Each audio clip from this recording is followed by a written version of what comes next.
There And we go. are live. Welcome to the Dad Religion Podcast. I'm Jason. I'm That Jim. is not Dad Religion. That is Jim. I'm not Dad Religion. I'm Jim. Why does Well, it say he's, Dad he's one Religion? half of Dad Religion. We're having tech difficulties today. We Uh, still don't have it worked out right. That's crazy that says that. So just to give everyone, we've been doing this for 2 hours. First, we didn't have sound. Then we had Jason coming in on a picture that looked like he was in a long hallway. And then my picture disappeared, but the sound showed up, and his sound showed up. And now finally we're here. But my name, I guess, is Dad Religion today. So, word. Cheers. How you doing, buddy? How you doing, man? I'm tired. It's been a long week. Yeah. Why so? Put in over 70 hours at the office. Dude, that is unbelievable. You need to And put actually, let's add to that because I worked for about 2 hours last night too. at home, or Yeah, that's crazy. ordering, menu development, And I'm reading guessing that you are, emails, responding to emails. My job is getting extremely harder by the day. and you're not an hourly employee, are you? No, I wish. Because you'd be getting some Amazing. sick overtime this week. That would be amazing if I was, but I am not. No. Sorry about that. Yeah, it's par for the course. It's what I signed up for. How was your week? It was not bad. It was pretty good. I got to see my grandson on Wednesday, like I always do, and I got to see him again yesterday. I'm probably going to get to see him today, so it's a good week when I get to do that. Everyone seems to be doing well. Bella's gone back to work after having the baby, and so we're figuring out, babysitting and all that other stuff. And so, yeah, it was cool. It's been a cool week. Yeah, it's a cute kid. Oh, dude, he's the Diane's man. He drives me crazy, and he's starting to like make real noises and stuff now. And you could tell he could see you, and he can recognize your voice, and he hears your voice and gravitates over there and shit. And he He's starts making crawling, right? no, No. he can't even roll. He can't even roll over. Oh, Yeah, okay. he's still on his back most of the It's time. nice But when they can't move. I know. And then you swaddle them, and they're like, oh, I can't do shit. You don't have to hide anything from them. You don't have to put anything up. You don't have to freaking do anything. No, but burrito. it's not going to be very long until you have to start hiding everything from this kid. He's going to be all over the place. Yeah, being a grandparent, you get to send them home. But I don't want to.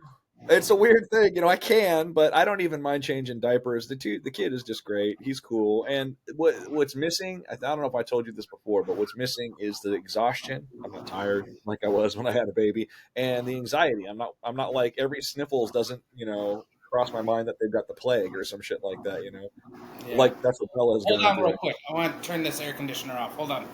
Yeah.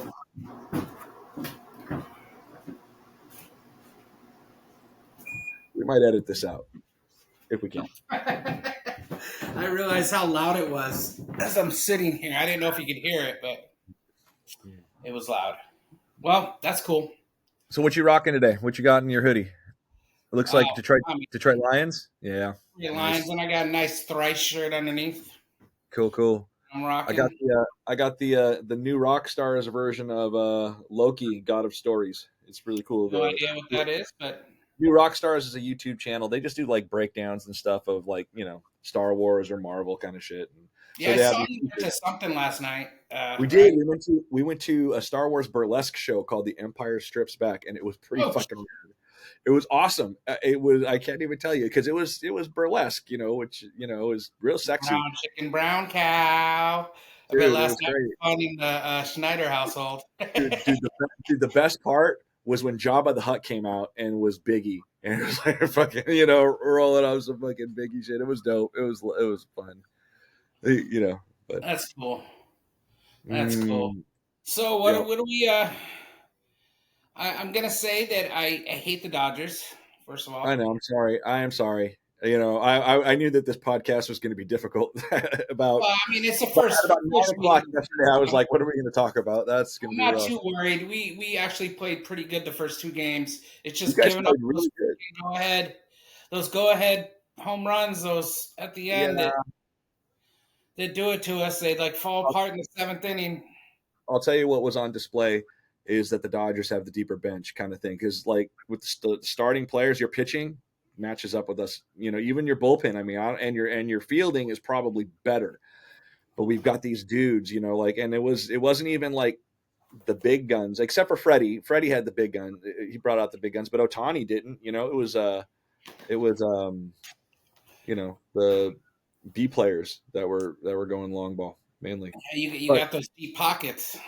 we do, because Los Angeles, you also got a I lot of. will always say, and there needs to be a salary cap. There needs to be, Yeah, and paying these dudes $900 million because you can afford it and no one else can. so here's the debate: is whether or not Not other people can cool. afford it. The debate is whether or not other people can afford it. I think the argument is that most teams, if you get into their books, have got the money to drop on their team. They don't. The Tampa difference Bay? is, No, they do not. The Royals definitely do not. You have to build. The oh, Royals have been there, but they did it the right way. They built through their system and they got lucky and they had some good ball players. Same with Tampa Bay a few years back. you're But right. There's in a order to couple of teams that don't. buy your team, it's There are crazy. a couple of teams that don't, but there are some other teams that could. And like the Detroit media market is huge. So you guys could probably be spending a little bit more money. Although I think your guys are doing it the right way. I'm not, I honestly think that you got a World Series ahead of you, and Ugh. getting swept this early in the season by a Dodgers team that's at full strength. We won't be by the end of the season. I'll tell you what I saw.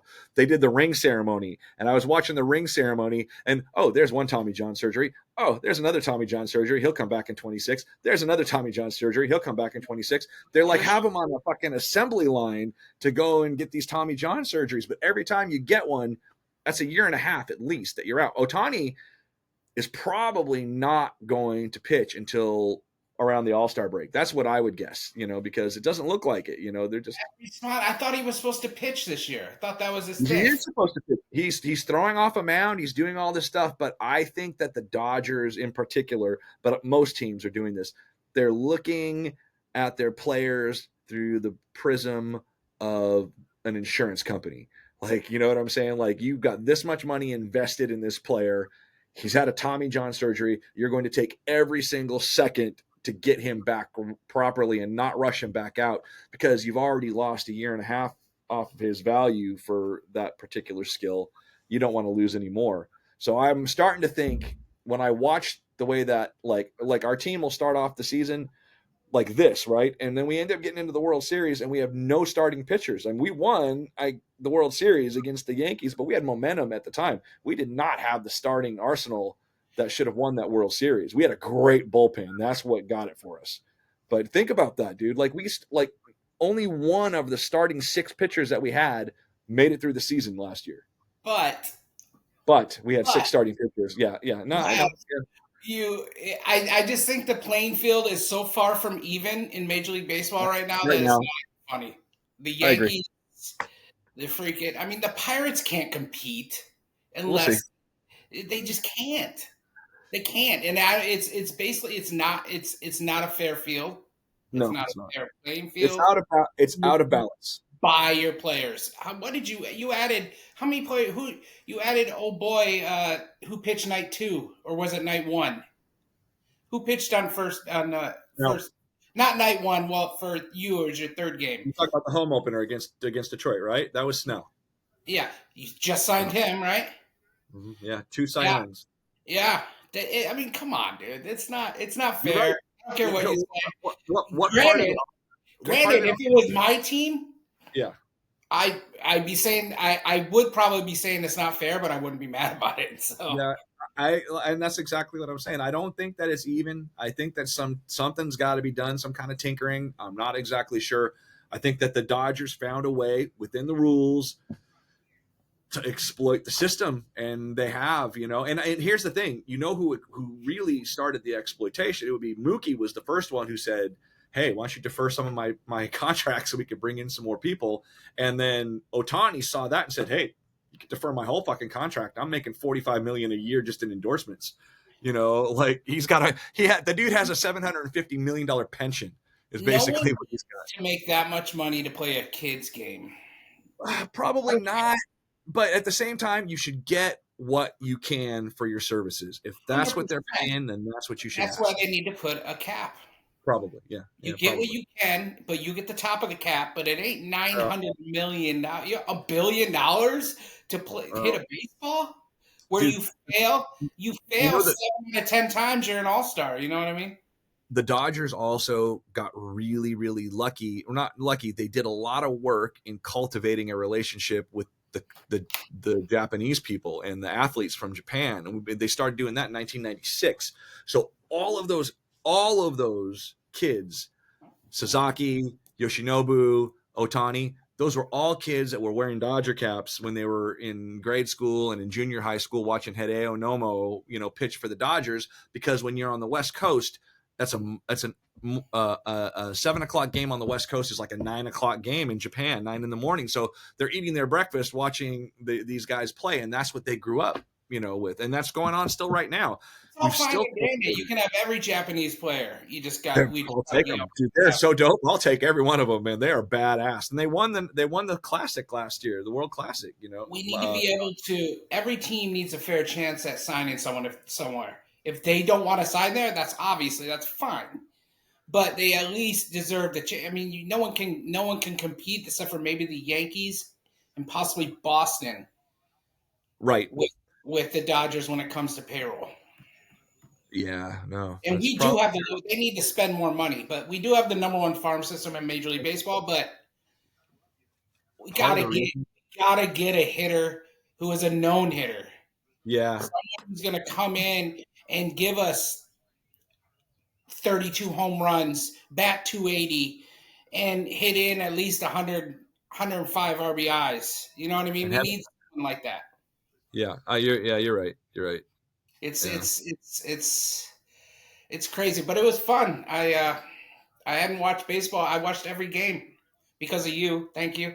Oh, you're very welcome. You were able to tune in. Did you watch any of those condensed games by any chance? No, I didn't. I didn't have time. I was working too much. I was out here working on my computer, and I just put the game on my TV over here. Dude, the ML. So I was wrong. It's not 10 to 15 minutes. It's like 3 to 4 minutes. Yeah, It's just a really good recap without like commentating and stuff like that. It's kind of cool. You I get got to some get really cool Nomo rookies. Not Nomo. I mean, sorry, Otani. Otani rookies. I was thinking of you. I almost wore my Padres cap today. Oh yeah, they're 3-0. They're playing well. I almost Padres. wore it just to spite you. Dude, yeah, dude, it's so funny, and Padre fans are so desperate and sad. I don't even understand it. But I saw this one. I saw on Facebook this girl. It was all Padres brown, right? But in the yellow writing, it said "fuck the Dodgers." And then in the thread, oh my god, just one or the whole team. Like all You know kinds why of they're so desperate, right? They've never won a World Series. I'd be Yeah, oh desperate. no, totally. Yeah, they're desperate, but you know what? You know why they have never won a World Series?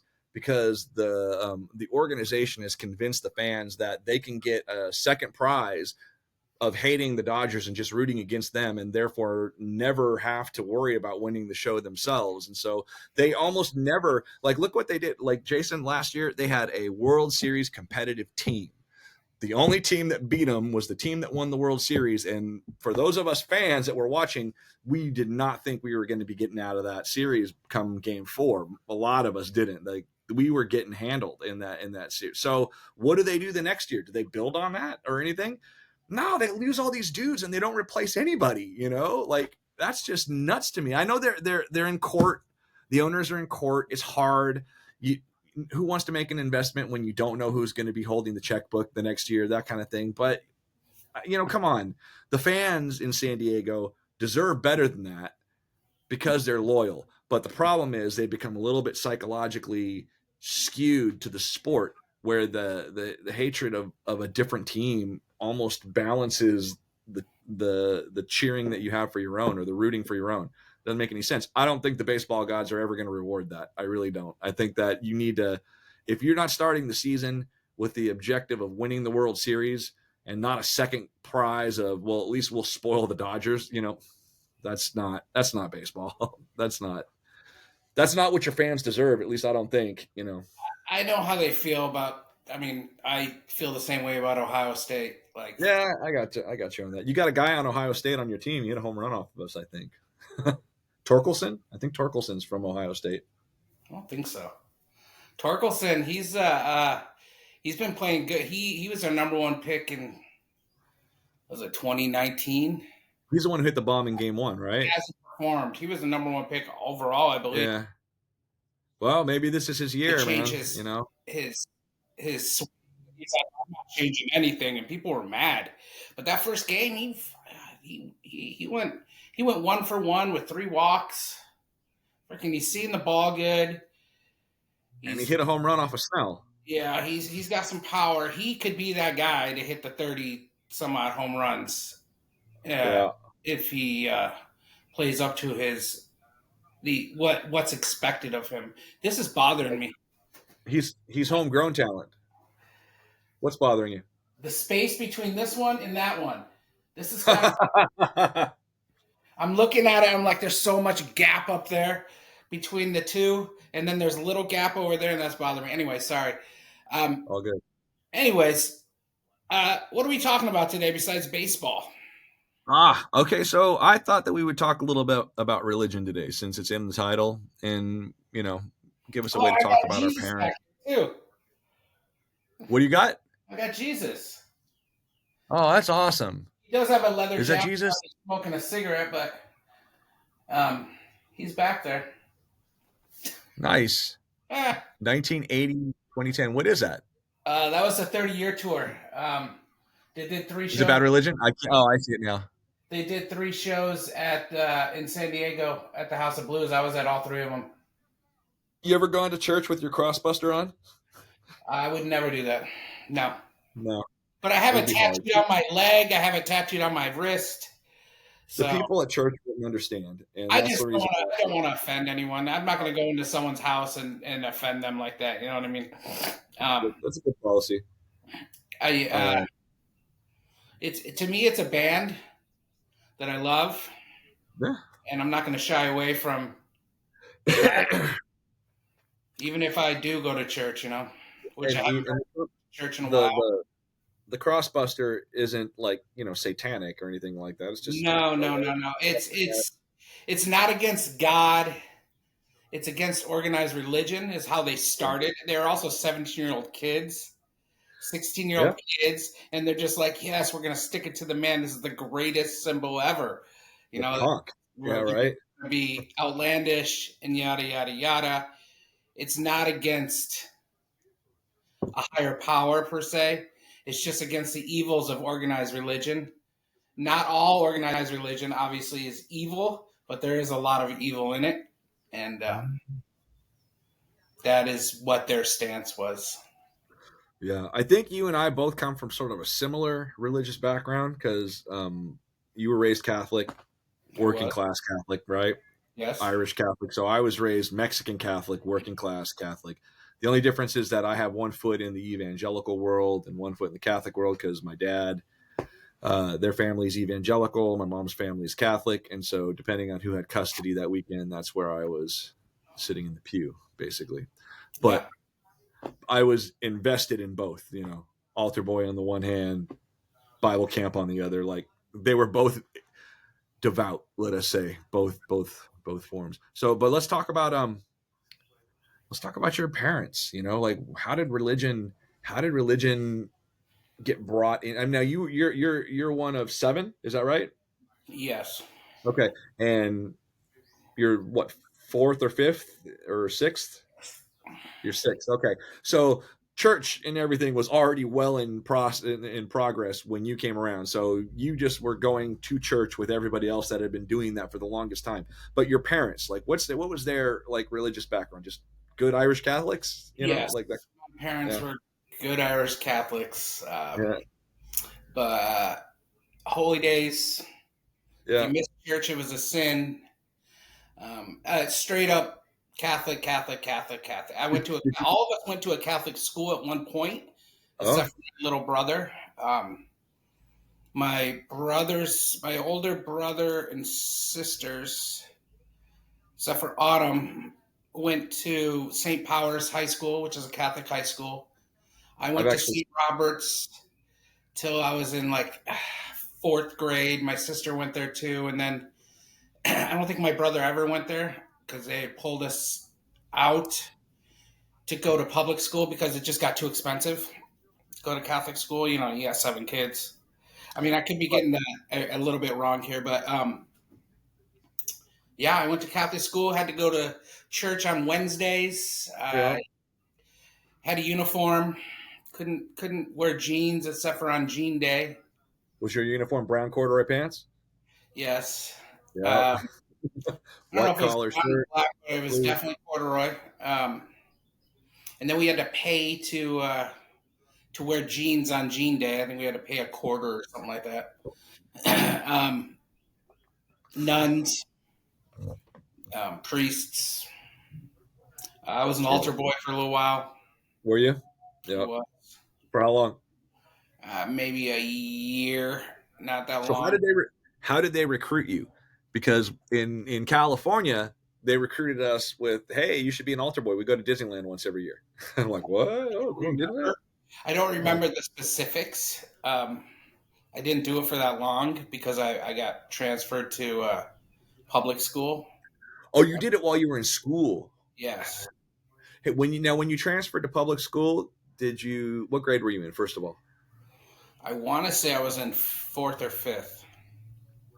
so you would have already done your first communion, right? Yes. Okay, so you're on your way now to confirmation at that Catechism. point. Did you go to catechism classes for confirmation? Did you take confirmation classes on Monday I nights? did. I did. But I was older then. Uh, Right. Did you I do we catechism moved. classes on Saturdays at any No, it was point? on Wednesday, but we did. When did I move? When catechism, you're older. You're in your teens, right? 14. No, no, no, no. So when you're not going to Catholic Formation. school, you start catechism classes like second grade or so, and they're getting you ready to do a couple things.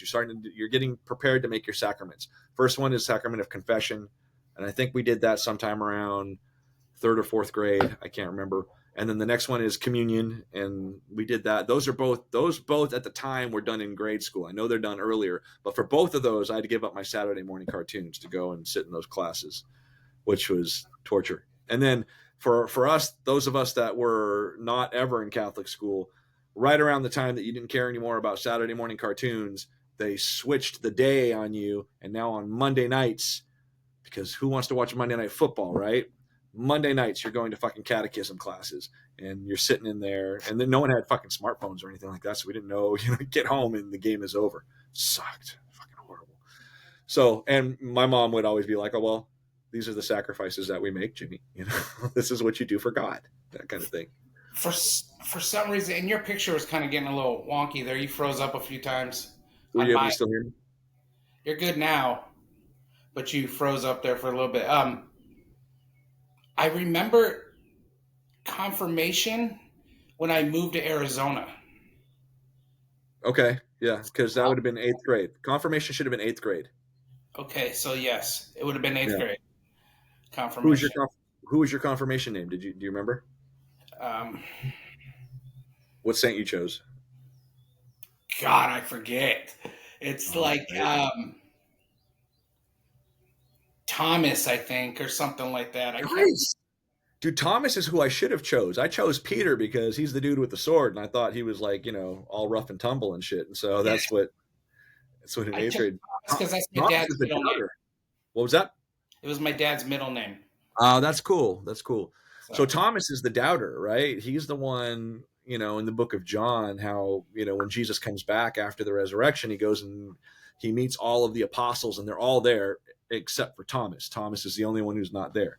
And Jesus tells them, hey, I've come back, da, da, da, da. And they all go out and they run. They say, Thomas, fuck, Jesus. And he's like, oh, yeah. All yeah, right. doubting I'll Thomas comes from. He's like Thomas would be like, I'll believe that when I could put my hand in the holes in it, or my finger in the holes in his hand, and then like a couple weeks later or something like that, they're all gathered again. This time Thomas is with them, and Jesus shows up again and gives the same speech as he did last time. And you would think that Thomas would be like, oh shit, no. Thomas holds his ground. He's like, oh, all right, well, let me see those hands, you know? And he puts his finger in the hands, and then he falls down in his knees, and he's like, and then Jesus says, blessed are you, Thomas, who sees and believes, but blessed are those who haven't seen and believe. And a lot of people criticize Thomas because he was the doubter, and they call him the doubting Thomas and all this other shit. I say bullshit on that. Doubt is a fundamental part of faith as far as I'm concerned. And if you don't doubt, I really question whether you have faith at all, to be honest. It seems like you've got something memorized, or you've been brainwashed into believing something that's not static, you know, that's not moving. It's just is what it is. It's set. And, you know, to me, that's not faith. That's conversion or devotion or something. You can call it a lot of different things, but I don't call that faith. So I like Thomas. Thomas would have been my choice. If I could choose today, that would have been my confirmation name, because I am a skeptic. And so. Well, I think we're all, well, I'm also a skeptic. I don't Good. want to, though. That's the problem. You don't want to be a skeptic? I want to believe, but I also have so many questions, just like a million other people. You know what I mean? It's like I always hear like once God is in you, you can feel it, you can see it. He starts making things happen for you, and obviously that's something that everyone wants. But I think, am I supposed to have doubt in my head and still have God in me? Like, can that happen? Can you have the two together? You know what I mean? Well, of course you. I know. I think you absolutely can. That's way it. That's way it feels for me, because like I want that, but then I look around and I see everything, especially nowadays, that's polarizing about it, that comes with it, and then I have my doubt. Like, I don't know that I want that, or I don't know if that's real. You know what I mean? I don't know. I go back. How could Jesus allow this to be done in his name? How about that? Yeah. We won't get too deep into that, because that'll take us down a rabbit hole that we probably shouldn't go down. Well, eventually, I think we'll go down that route. Eventually, we told ourselves we weren't, but we said we weren't going to get into politics, but that's religion. That's different. Yeah, it all intertwines right now, brother. It all intertwines. Maybe it does, but that's the problem, and that's the point, and that's why I would want to talk about it, because it really should not. Religion and politics are not the same thing. Faith and public policy should not be intertwined. I don't agree. Faith is personal. Yeah, that's your journey. That's you finding yourself. That's your psychology. Yeah. That's you trying to figure out how to be a better person in this world, not how to take your beliefs and make everybody else believe that. In this book I just recently read, there's a chapter. It says, "Don't make God small enough to be." Wait, what was it? Don't make God so small that he agrees with you. That was the phrase, and that was a chapter in the book. Fucking awesome. That. Don't make God so small that he agrees with you. I don't care where anybody goes to get their faith, or to get their inspiration for being a good person, or wherever their spiritual path takes them. I'm all for it. And I have a lot of religious trauma. You know what I'm saying? Like Jesus Camp it's not where I went to, isn't what you would call Jesus Camp, like the documentary that was on Netflix, but there's so many similarities, altar calls and the formula, the way that they get you out and get you exhausted, basically doing activities, right? And then they bring you in to like what you would call, I guess, where the speaker is going to give you his it's always a hymn. He's going to give you his spiel. They're going to educate you a little bit on the religion and on Jesus and who he is and on certain Bible verses and this, and then they move from information to like guilt, right? And now they're starting to make you feel guilty. Have you told your friends about Jesus? Now, what if they were to die? What if your friend died in a car crash today and had never had the opportunity to know Jesus? This is what they're telling 12, 13, 14, 15-year-olds, like this kind of stuff is a little heavy, I think, for that kid. And then, and then by the end, the last night, after they've taught you about Jesus Christ, after they've made you feel guilty, on the last night, now they're gonna put the fear of hell into you. Like, and they have this huge spiel about, can you close your eyes and imagine, can you imagine what it'd be like to be just constantly like fire is touching your flesh and bugs are crawling all over you, and they're planting all of this stuff into your head to make it so that you have a real psychological conflict to doubt, to question. And that, on the one hand, with devout Catholicism on the other. And at the time, for me, those two did not see eye to eye. Now, a lot of people tell me that they still don't see eye to eye, that one doesn't really think the other is valid, that evangelicals don't, they still believe that Catholics are all into idol worship, and Catholics still think that evangelicals are a bunch of crazy people who go to their, big reunion things and speak in tongues and all kinds of weird stuff. The truth is, when you're growing up with one foot in each world, and they're fighting for your mortal soul, each one telling you that the other one, if you follow that one, you're going to hell. No, if you follow that one, you're going to hell. And at the time, those were all hell-worthy trespasses. If you believed in transubstantiation, you had a problem in the evangelical church. But in the Catholic Church, if you were doing communion with grape juice and a cracker, well, then that's not real Christianity. Come on, that's Christian light, maybe. That's the Reader's Digest version of the faith. And so by the time I was 16, 17 years old, having seen them give each other the finger for so long, it was really easy for me to just pop them both up to them and separate myself. But then I ended up marrying a Catholic girl, and she did 12 years of Catholic school, and her parents had always been Catholic. And you get together and you're like, well, you want to get married? Well, she wants to get married in the Catholic Church, and I don't blame her for that. So you do those things. You go to classes. Now you're going to get married in the church, and you baptize your children Catholic, because it's connecting them to what you were for thousands of years. All of my ancestors on that side of the family have been baptized. You too. It wasn't even a choice. It was just done. That's something that connects you to people that you're descended from who existed 1,500 years ago. There's no joke about it. Person to person, all the way from then, all the way till now, every single one of them has been baptized. Have you baptized your kids Catholic? No. They're the first generation in your family line that have not been baptized Catholic. I think you're right. You gave them a choice, which is dope. I love that. So that's why I wanted to talk. I think that actually, I take that back. Marley has not been. Maddie was.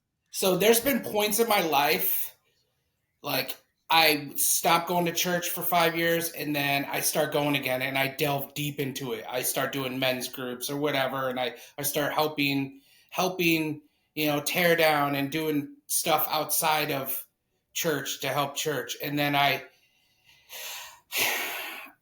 get to a point where I feel like the people are just hypocrites, and I get upset, and I leave.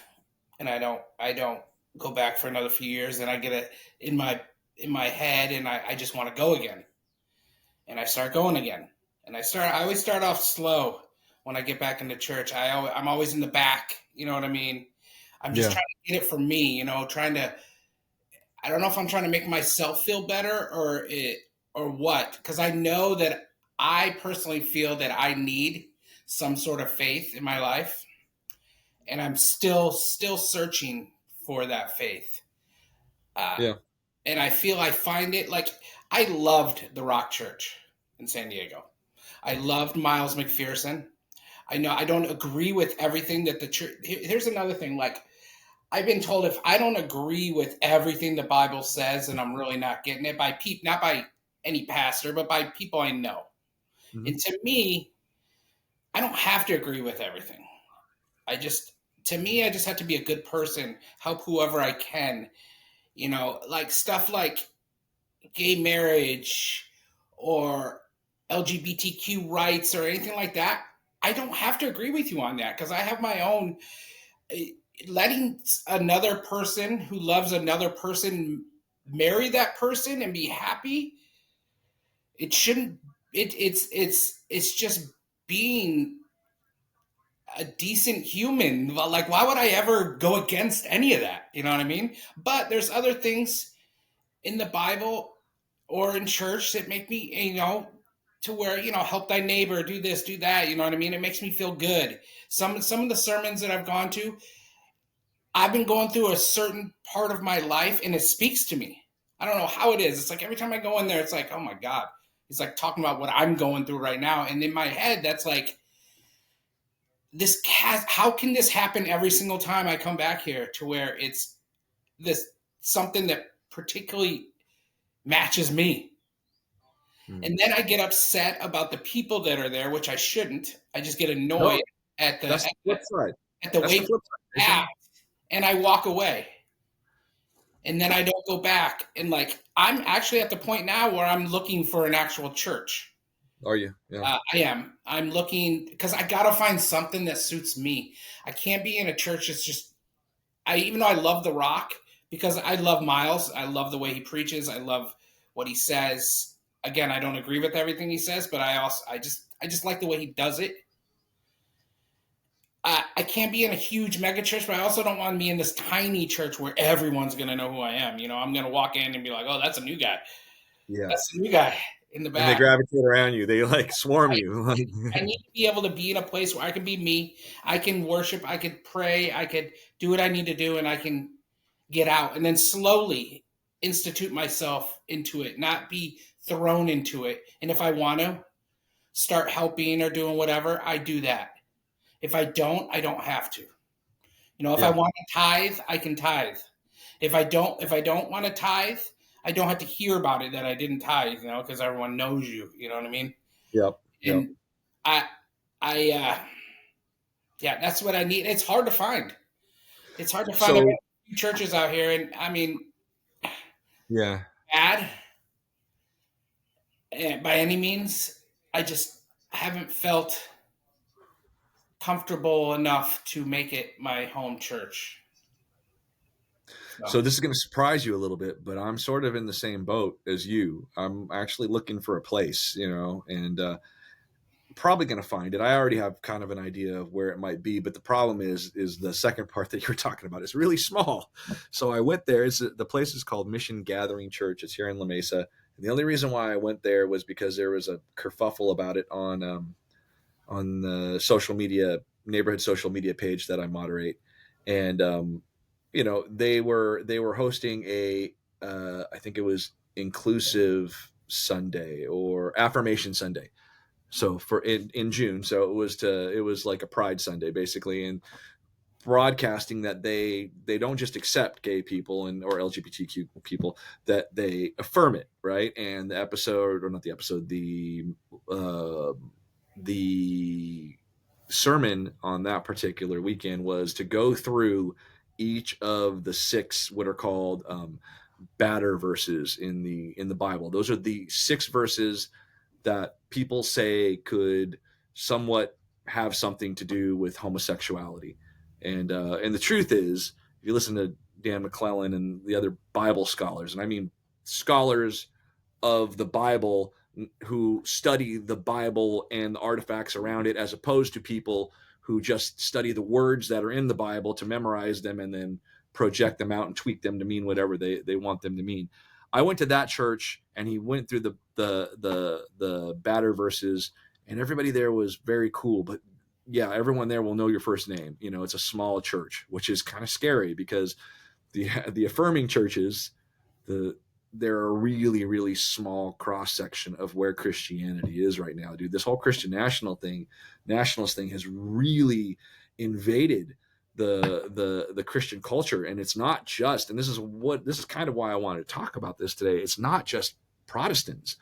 Like, Christian nationalism is in the Catholic Church as well. Not in the Catholic Church at large. Pope Francis isn't a freaking Christian nationalist and doesn't approve of anything like that. But among the lay people in American Catholicism, dude, I can't tell the difference between them and Protestants anymore. They're all charismatic, and they all preach an inerrant, version of the Bible. that they believe that, they think the Bible is completely univocal, completely inerrant. There's nothing in there that could be wrong. It all speaks with one loud voice telling you and everyone else and the rest of us that we have to behave in a certain way. And then they go through and they kind of pull out all the words that are written in red, which is the stuff that's actually said out of Jesus Christ's mouth. They present a type of Christianity that ignores the Sermon on the Mount, that ignores the Beatitudes, that basically it gives you a version of human sexuality that's articulated by Paul. And Paul was an amazing figure back in the day, right? But Paul thought that they were in the end times. He thought Jesus Christ was coming back within the hour. So he's like, oh, why are you spending your time doing the nasty? You got to pretend to spend your time getting ready for Christ, And 2,000 years later, obviously the dude didn't show up at the time, but is that where you want to get your lessons about sexuality? But if that's what you want, if that's what somebody needs to make them a better person, to internalize their spiritual life, I'm cool with that. Whatever you need to do to be a better person, as long as you're not hurting someone else, but to enforce that on other people, to shame other people about their sexuality, to shame other people about the choices and decisions that they have to make for their life, and using the Bible as a justification for that. That to me is that's evil, bro. That is just evil. And that's the problem for me. Like, the place that I want to go, that I feel I'm cut off from, that I want to reinvest in and become part of that kind of a community, most of that community is now in a place where I can't go, It's just Yeah, I think the thing that boggles my mind is we are, as a society, are different than we were thousands of years ago. We've you think evolved. Okay, maybe back then, if that's what was said in the Bible, of course that's what it was back then. It was different. We've yeah. evolved sexually, we've evolved mentally, we've evolved in every way whatsoever. Economically, That too. women are no longer considered property, Yes, I which they was going to were they during can every part vote of the Bible. now. They can Yeah. have jobs. They can Oh, be. They can everybody can do vote now. whatever they want. Dude, the Bible precedes the idea that the earth is round. The Bible precedes anything that you think of as democracy. The Bible, the Bible precedes any kind of a dynamic where men and women are considered equal or co-partners or anything like that. There's nothing in the Bible about that. The Bible is in favor of slavery, and I'm not here to bash on the Bible. I'm really not, because I love the Bible. I really do. I love the Bible because I love the fact that you can go to the beginning chapters and find humankind, people, for the very first time looking up around at their world and saying, this is an interesting thing. I bet you there's reasons for this. Let's write down what we think some of these reasons are. So you're looking at the beginning of the psychology of the human brain, and if you use it that way, then it's sacred. It's so important to know why people were doing what they were doing at that time, what their environment was, what was the moral psychology of the human brain, and how did it evolve into where we are right now.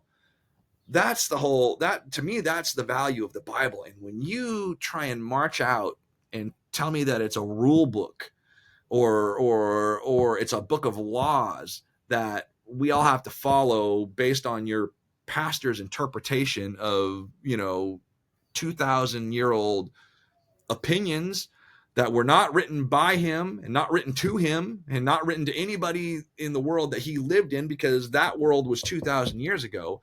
To me, that is soiling something that's sacred. And what you're going to end up doing is turning people away from it completely. And no one's going to want to pay attention to anything like that. And then you lose track of where you came from. And that's the problem, that to me. And that's why I get so angry about it too, Jason. It's not just a case of me not wanting to go to church and hang out with these people. It's a case of these people they're shitting on something that I find extremely valuable, something that's sacred to me. And, And therein lies the problem with finding the perfect church. Now, if this church that you're speaking of, even with it being a small church, I think I could mesh with that. You know what I That's mean? right. Yeah. There is a church around here. There's a God, I cannot remember his name. There is a Texas politician. He speaks out about Christian nationalism. His name is James. Oh my God, can't remember his name. He's a politician. Yes, um, he. I want to say he's a not governor. I want to say he's a senator. State senator. Huh? State senator. His name is okay. No, he's a state representative. His name Oh, is uh, James Tellerico. I want you to look him up when you get a chance. I wish we could play videos on here. He's from Round Rock, and he is one of the. He's one of the. I guess he's a pastor slash speaker at this church that is down the street from my house. yeah. Um, See, he's a pastor and a representative. yes, but he speaks out about Christian. He's so smart with some of the things he said. They were doing a school Department of Education meeting, and this lady wanted to bring the Ten Commandments into the classroom and have it posted in every classroom. You guys are going to be getting that in Broke it Texas. down. He just broke it down. He's like, we need to be inclusive to our Muslim children. We need to be inclusive to our Jewish children, or whatever. We need to be inclusive to everybody. And he's like, I've worked with you for 20 years. You know how I am. This is something that we should not do. We should not bring in. This is not about one religion. This is not even about religion. This is school. And you just gotta look him up. I'll send you his name.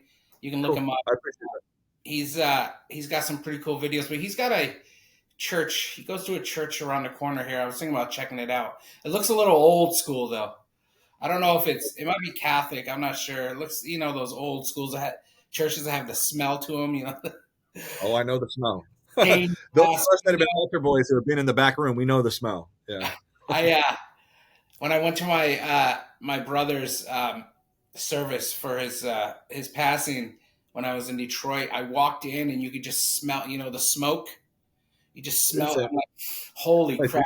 It took me back to when I was a child, dude. Isn't that crazy? Do you know that that's part of the reason why you have the incense? You're creating these sense memories, these things that Yeah, kind of connect you back. When you walk into the sanctuary of the church, you're supposed to be separated from the physical world. You're walking into the womb, basically, of Christianity and leaving the physical world out behind. And it's a whole, I mean, yeah, it's deep, bro. I've been going to Christian churches for the past like 20 years, I'd say. I haven't been to many Catholic churches. I know I grew up Catholic, but it still blows my mind the amount of rituals that they have when they're doing everything. It's pretty crazy. Like the bowing and the what he does with the incense, and he's coming over here and he's doing the communion, and he's wiping his glass. He has to take a drink a certain way. There's certain songs that have to be sung. It's so old school. And When they, I think I don't know if all those rituals, I know it is what it is for Catholicism, but I don't know if we need all those rituals, to be honest with you, to okay, be so to be one with God and to, do what we need to do in church and believe and have faith. And I get it, that's what Catholicism is.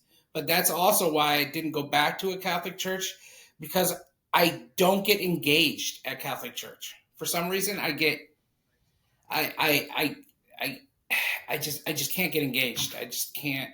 It's like they're not speaking to me like I'm. They speak different. You know what I mean? They. It's just I don't know.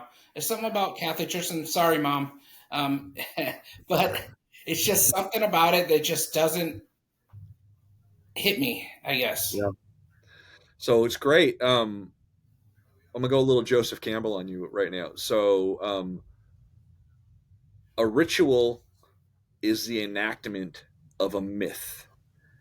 It's you're actually acting out the myth. So when we do the ritual of communion, we are acting out the myth of the Last Supper. Yeah. You know, and Catholics believe it a little bit beyond that. I'm not looking at it from the Catholic perspective, but the value of ritual in that instance is exactly what certain people are looking for. You're looking to reenact that myth, and everything that goes on inside the sanctuary from the time you walk in. Like I told you, you're going out of the physical world into the bosom of the church and participating in this ritualistic activity that's supposed to be drawing you into a meditative state. In which case, what's funny is that, you know, the first century, the all a mass was communion, and people would meet at someone's house. You know, they'd share a meal. That'd be it, really. Most of those were hosted by women too, believe it or not. The first century Christian church was largely an institution of women and slaves, to be honest, because Christianity was teaching a different version of what this life is about. That there's salvation for you no matter who you are. You're a woman, well, second class citizen if you're part of that culture at the time. But no, if you're Christian, God's got a different plan for you, you know. And same with if you're a slave, maybe your life does not have value, except that your next life will, because Jesus will save you for that as well. But for someone like you and I, yeah, I don't think that ritual is so old, and it's not putting me in that place anymore. And it hasn't in a long, long time, if I'm honest. And you do get that more available in a more charismatic Christian church where people are like, if I told Christine, if we ever go back to like a Protestant church, like a mainstream Protestant church, we're going to go to a black church and we're going to join the choir because they feel Jesus Christ. They are enacting the myth, I and would they are. love to see Have you that. been? Have you been to like a church, like a largely black church that's I charismatic? have. Where I can't say that I have, but yeah, I've seen it. Seen it's it. fucking gorgeous, man. They are feeling the spirit, you know. And for me, and I think for you, based on what you're telling me, that's why we're going there, dude. We're looking for a place to engage our spirit, which doesn't mean going to a place that's got a bunch of memorized rules and a bunch of memorized routines and all that other stuff. We got to go to a place that's going to put our mind psychologically in position to ask the questions, you know, to face the unknown, to look at the mystery and the wonder of God. And that's for me. That's what I'm looking for. And Yeah, that's I love totally a missing. good band. I love a That's good why we love that's why we love music so much, Jason. That's I why it fills the gap that we have left open from the religion that was there when we were kids. I went to this church for Christmas this year. Me and Marley went, and the band was playing like these bluegrass, funky Christian songs, and they were just getting. It was so good. I was like, oh my That's god, awesome. that Yeah. is that is a. I mean, it felt like it was. What's that singer? Oh my god, I'm drawing a blank now that I'm here. The Tennessee whiskey guy, Chris Stapleton.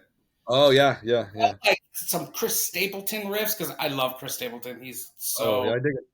I don't. I'm not even a huge country fan, but he is so soulful. Man, Jason. he Yeah. is so good. You know, he was just a songwriter for many years. He wrote Yeah. many number one hits, and his wife was like, "Why are you giving all these hits away? Why aren't you out there doing it yourself?" He's like, "Oh, okay." Oh. Yeah. Anyways, yeah, I love a good band. I just I need more than an organ player singing. You know, uh, I Right. need a band and This is the reason why faith is always and should always be a personal endeavor. You got to yeah, go and find it where it finds you, you know, and it doesn't find me out of the pages of the Bible, at least not being taught memorization. You know, there are parts of the Bible like this is going to probably blow your mind. I read the Bible still all the time. I no, it right doesn't. now. I think you've told me you've read it You've read it cover to cover a few times, right?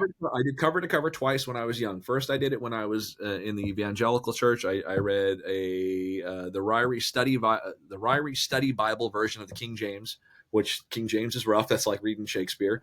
Also, not very accurate, so it's problematic in that regard as well. And then when I was 19 years old, I read it again cover to cover, and that was the New American Standard version, Catholic version, the New American Standard Catholic version.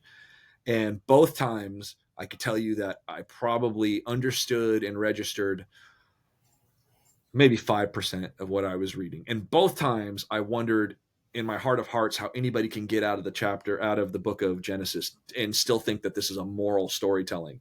Like there's so many places in there where I'm like, who's the hero in this story? Like Abraham, right? Abraham, 90 years old, his wife is barren, has no children. God shows up at his tent, says, I'm going to make you the father of all of my people. And he's like, oh, you met my wife, right? She's like 90. She's right back there. She ain't going to be having any kids. And God's like, oh, I'm God, right? So, and then his wife tells him, well, you know how old I am, right? Sarah tells Abraham, you know how old I am, right? You're not going to have a kid with me. Go get on my handmaid over there and make some babies. So he goes and gets on the handmaid, makes a baby. That baby's name is Ishmael, who was going to end up being the founder of the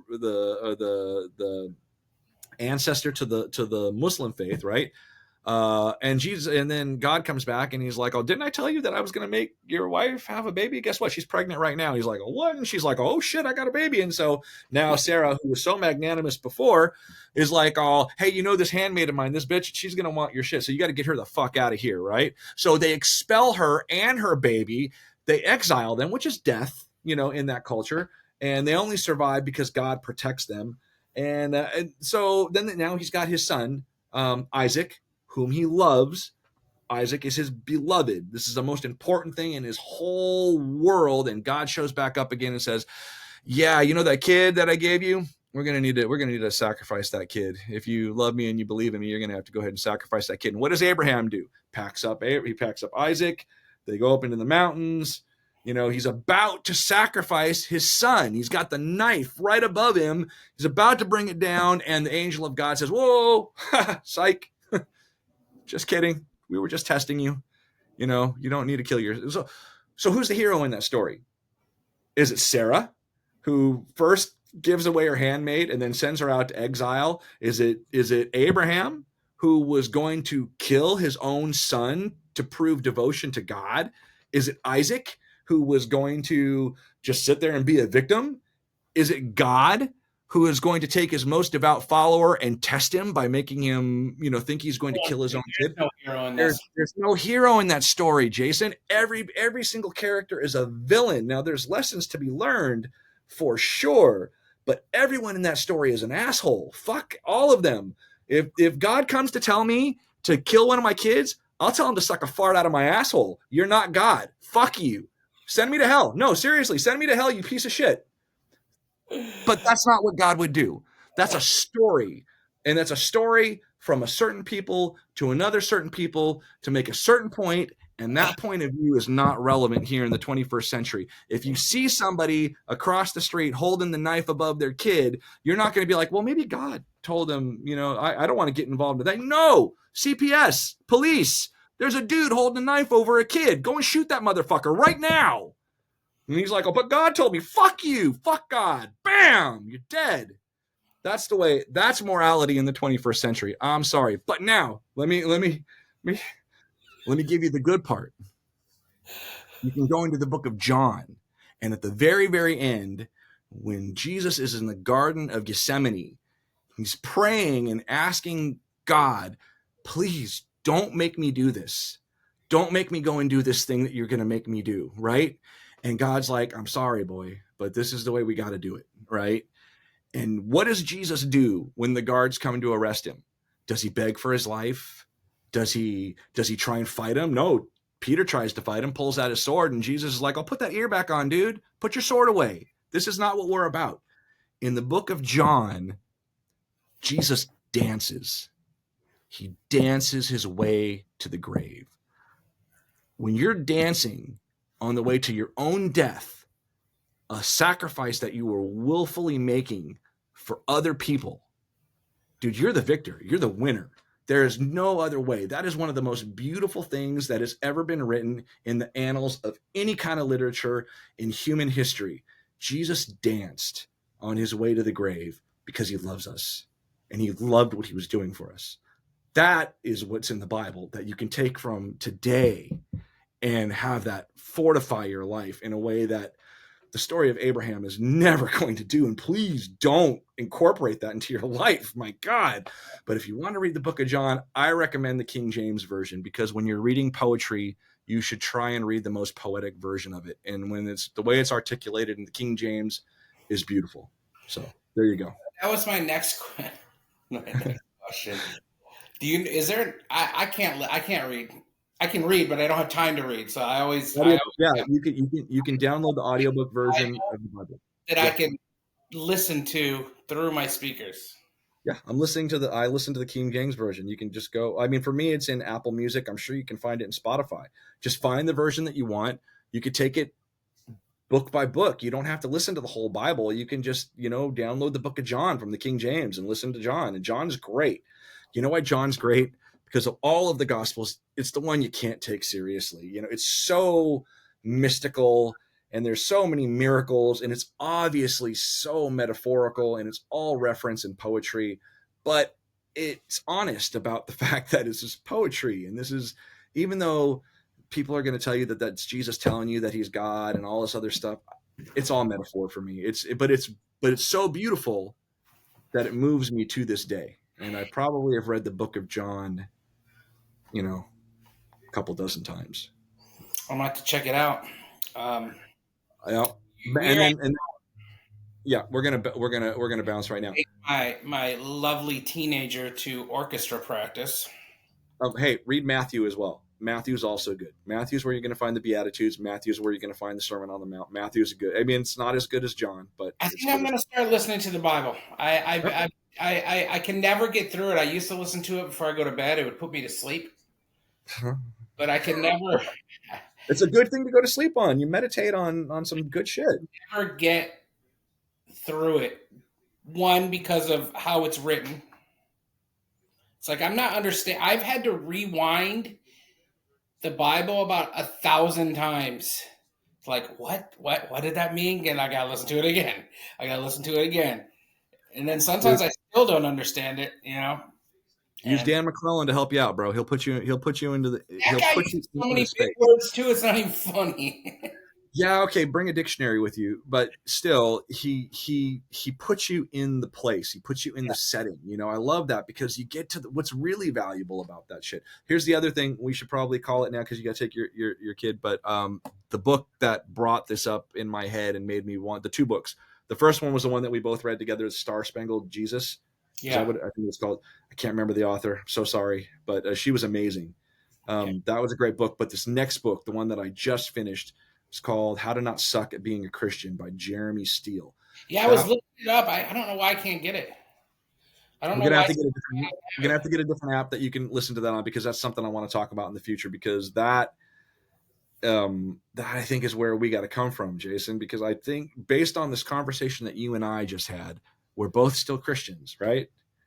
Can't shake it. I don't want to be. I don't want to be confused. I don't want to be confused with some of these other people. But I can't deny what's in my heart. And I think I could still be even an atheist and be a Christian, to be honest, because I don't think that my relationship with Jesus has much to do with the physics of the world. These are separate things. Science and physics is one thing. Religion and Bible is another. One informs your brain, the other informs your heart, and they work well together. And you can keep both things at the same time, because one is based on facts and rules and numbers and math, and the other one is based on how you feel and what you're looking for and what you morally feel is pulling you through this world. So, you good? Yeah. What's that book? How to Not Suck at Being a Christian? How to Not Suck at Being a Christian. Author Jeremy Steele, Steele. I think it's Jeremy. So it's on Audible. You said, right? It should be. It should be. If it's not, then I'm going to send you a copy of the hard copy. You're going to have to read it. I just can't believe it's not on Spotify, because they have every. Yeah, I thought that was weird too. They have. I think one of his other books, and they have his podcast on there on What's his Spotify name? that I didn't see. Jeremy Steele, I think, but let me double check. With an extra E? Yes. Yep. Jeremy Steele, Steele. And he reads it in the this is the what it looks like. Of course, is that backwards when you see it? No, no. Oh, cool. Yeah, that's it.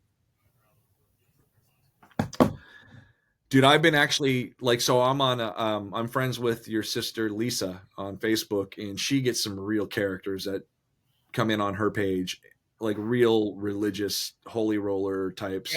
yeah. And so I've been posting up this book on her page over and over and over again to these people. How to not suck at being a Christian. Is Because they Unbelief suck at being podcast? Christians. Say again? Is his podcast Unbelief? I think that is his podcast, and he probably talks about it. He's a pastor and a skeptic, and I think he does talk about it. But the book is great. It's laid out in a way that really is helpful. Why do preachers suck? Huh? That's one of the episodes. Yeah. Yeah, yeah. How to navigating cancer, anti-vaxxers, and more. Genesis 1 is not about science. I'll check this. I'm gonna follow this guy, Yeah. See, and he actually quotes. He actually. I could probably get it from the. I do still have a CD player in my car, so I might be able to get it from the library. Oh, I doubt they'll have a copy in the library on CD, but that would be fucking awesome if they did. You have a CD player in your car? That's hilarious. I mean, my truck's from 2004. Yeah. Yeah. All right, this was a fun episode. It was, bro. Thanks for indulging me. I appreciate it. I did want to talk about religion. I think it's cool because it relates back to our name, and I don't. Now we're not cheap about this. We're not just using the word religion as a tagline. When I think of the name, I think of the religion of being a dad. For Maybe real. Say we can get into our children next week. I think we should. I wish we would have talked more about our folks because we really segued right into our own personal religion. But yeah, I think our parents are both into. Sorry, Mom. Sorry, Dad. They're. My mom is still a great Catholic. Still a great Catholic. Still loves Oprah. Still loves. Still loves Jesus, and thinks everyone is. I remember she once told me. I'll end on this. She probably denied this. I said something bad about Osama bin Laden. She's like, "You need to stop speaking like that. He is one of God's child." And I'm like, "It's Osama bin Laden." She's like, "I don't care." You can still feel pity for people who have become villainous. Yeah. And honestly, the dude is now dead, and he sleeps with the fishes. So it didn't work out all that great for him. But the worst part is that he lived his life believing those horrible things. And when they found him, didn't he have a bunch of porn and shit with him? So he didn't even believe that shit that he was preaching. He just whatever. Anyways, on that note, thank you all. Three Yes. of you who may listen to this. Yep, both of you. And they're all members on either side. Eventually, we're going to get these up on YouTube. We are. So we're just a bunch of old men trying to navigate through IT. Gen Xers suck at this shit. If we get a part-time producer in, I think they may be able to help us. Yep. So you have a beautiful rest of your Sunday. You as well, my friend. I'll talk to you soon. Have All right, fun taking Maddie to choir, or no, to not Orchestra. choir, to band. She doesn't do Orchestra. choir. Don't say band. She's not in band. She's in orchestra. Now orchestra. I understand. Yeah, got to get that right. Cool. All right, brother. All right, homie. Peace. Late.